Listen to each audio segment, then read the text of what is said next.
はい、皆さんこんにちは、ときまるです。今日は年末年始の節約方法というテーマでお送りするんですけども、その前にちょっとお知らせです。最近 YouTube メンバーシップと Discord コミュニティを新たに立ち上げました。YouTube メンバーシップの方は前もやってたので、再開っていう形にはなるんですけど、特典として月に1回のライブ配信、そして過去のライブ配信のアーカイブ視聴、で、Discord コミュニティの参加券をお楽しみいただけますので、ぜひ興味がある方は概要欄からチェックしてみてください。で、本題なんですけども、今日は年末年始に、お金を節約する3つのシンプルな方法っていうものをお伝えしていきたいと思います。なんかそろそろ聞こえてくる頃ですよね。シャンシャンシャンシャンシャンシャンって音とか、あと、ジングルベル、ジングルベルみたいな、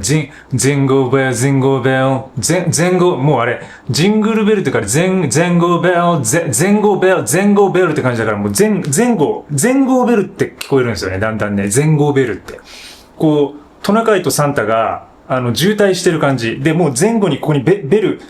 をここに挟まれて、もう前後がベルになってますよって、その前後ベル。だんだん最近その広告が激しくなってきてて、割とその10月とか11月ぐらいからね、もう、そういうね、ホリデーシーズンの広告が世の中に溢れてきますよね。で、ものすごく出費が増えると。で、この間ね、フォーブスっていうね、雑誌があるんですけど、その記事で、紹介されてたんですよ。調査によると、アメリカ人の今 46% が、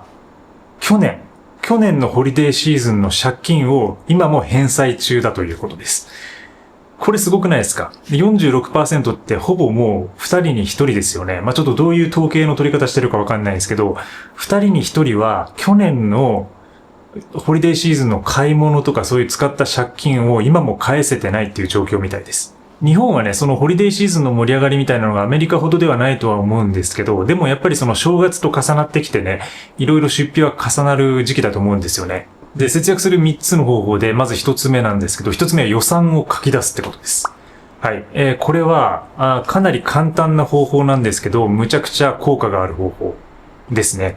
スプレッドシートでも何でもいいです。スプレッドシートでもエクセルでも、別にノートでも何でもいいんですけど、それに自分のこれから使う予算をすべて書き出すっていうことです。で、これは、いろいろ多分これからそのクリスマスだけじゃなくて、いわゆるその移動が入ったりとか、旅行をしたりとか、あるいは忘年会があったりとか、で、それを終わったら正月みたいなものがあったりとか、で、実家に帰省する人は移動が入ってきたりとか、で、だから1月までの予算、ホリデーシーズンに使う予算を全部書き出すってこと。で、その中には、プレゼント代とかね、もうさらに細かく分けられると思うんですよ。プレゼント代とか飲み代とか、あるいは、そのパーティーに着ていくための服代とかね、新しく服を買うとか、靴を買うとか、そういうものをすべて書き出して、だいたいこれにいくらかかるなっていうのを、ドンと書きます。そうすると、年末年始のお金のね、総額っていうのがバンと見えてくるので、やっぱりその可視化するっていうことが大事で、その金額的な部分を可視化すると、もうこれくらい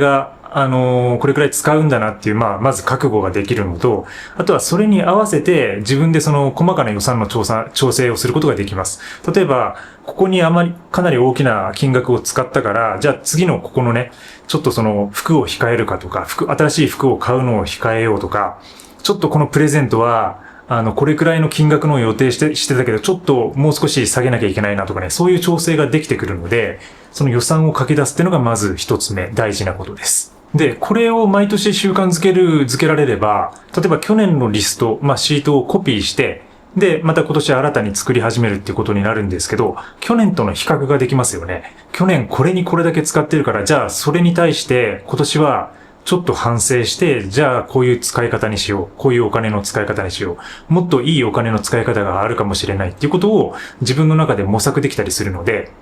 毎年つけていけばいくほど効果が出るようなものにもなりますね。はい、二つ目なんですけど、二つ目は今持っているものの在庫を確認するってことです。はい、これどういうことかというと、家の中とかにそのホリデーシーズンに使う用のアイテムみたいなものが眠っていないかっていうことなんですよ。これ例えばプレゼント用のラッピングの袋だったりとか、リボンだったりとか、なんかそういう渡す用の紙袋だったりとか、なんかそういうのを、やっぱりそのホリデーシーズン特有のものってあると思うんですよね。毎年それを、例えばそのお店に買いに行って、100均とかでもいいですけど、で、また家に帰ってきて、で、さて、やろうと思ったら、いざやろうと思ったら、実際それもう持ってたっていうことありませんか？なんか、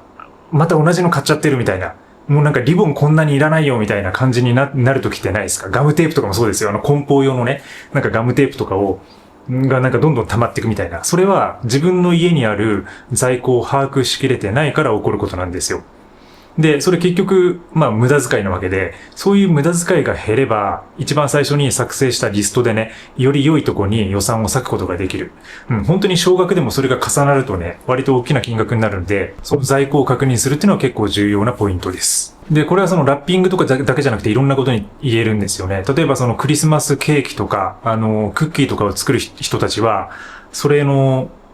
食材ですよね。ベーキングパウダーだったりとか小麦粉とか、そういうものの在庫を確認した上で買い物に行くっていうこと。それから、ウィンターアクティビティね、スキーとか、スノーボードとかやる人たちは、そのスキーとかスノーボードのウェアとか道具、そういうものを自分がどれだけ持っているのかっていうのを把握することによって、今年ね、新シーズンの新しいものを買わなくてよくなります。もちろんその、今年のなんか新色とか、今年の新しいものを、そのスキーウェアとかね、買いたいなって出てくると思うんですけど、在庫を確認することによってそれとの比較対象ができるので、これは持ってるから、去年のままでいこうとか、で、ちょっとなんかグローブだけ入れ替えるかとか、なんかそういう判断ができるので、とにかく自分が今持ってる在庫、ホリデーシーズンに使う在庫を全て把握して、その上で、ホリデーシーズンを迎えていくっていう。それが大事になるかなと思います。年末年始節約する方法、3つ目なんですけど、家族やパートナーと話し合うってことです。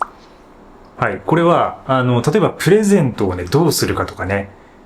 どういう風などこに旅行に行くとかね、いろんなことを話し合うと思うんですけど、その中で、それぞれのやっぱり意図を共有することが大事だっていうことですね。で、先ほどのフォーブスの調査によると、これもアメリカ人なんですけど、64% がホリデーシーズンの贈り物が多すぎるって思ってるらしいです。だから 50% 以上の人たちが贈り物が多すぎると考えている。本当にもうプレゼント交換をだからしまくってるってことなんですよ。もういろんな関係値とね、家族ともするし、友達ともするし、あるいはその会社の人ともするしみたいな。で、贈り物を贈りすぎているってみんな思ってるってことで実際は。で、その代わりに、だから、すべてが贈り物で完結させるのではなくて、それを家族とかパートナーと話し合うことによって、例えば、みんなで、クッキー作りをしたりとかね、ケーキ作りをしたりとか、料理をみんなで作ったりとか、あとはみんなでゲームをしたりとかね、なんかそういう、あとは映画を見たりとか、なんかそのテレビ見たりとか、なんかそういうアクティビティに変えられるってことなんですよ。だから全てプレゼントで完結させるんじゃなくて、そういう風なみんなで楽しめるようなことを考えていく、話しながら考えていくっていう工夫が節約をもたらすっていうことです。だからプレゼントをね、送るにしても、例えば、子供とかに送るんだったら、なんかそのボードゲームとかでもいいですよね。デジタルのゲームとかじゃなくて、ボードゲームを送って、そのボードゲームをみんなで一緒にやるとかね。友達とか家族呼んでね。そうすると、プレゼントがそのみんなで遊べる道具になるんで、なんか本当にただね、なんか、その人にとって必要なものを送る以外の価値っていうものをそこで作り出すことができる可能性もあるってこと。その方が予算には優しい活動ができるっていうことですね。はい。ということで以上3つお送りしてきました。これから年末年始、ホリデーシーズンに対して経済的なストレスを抱えている方はぜひ試してみてください。まずは予算を把握する。これはもう今日からでもできます。今日時間をとって予算を把握してみる。もうそれだけで安心できますからね。で、予算を書き出した後は、今度は在庫を確認する。自分の持ち物を一旦まず把握しておく。これも捨てられるものを、その間に断捨離とかやってもいいですよね。処分をやってもいいけど、とにかく、どういうものを持ってるか、どういう在庫が家にあるかっていうのを確認しておく。で、新たなものを買いすぎない。はい。で、最後は、友達とか、家族とかと話し合って、そういう贈り物だけじゃないアクティビティを考える。みんなで価値があるものを考えていくっていうこと。そうすることで、よりね、楽しい年末年始、楽しいホリデーシーズンを送れるんじゃないかなと思います。くれぐれもお酒の飲みすぎには注意してください。自分に言ってるんだけどね。それではまた次回の動画でお会いしましょう。バイバイ。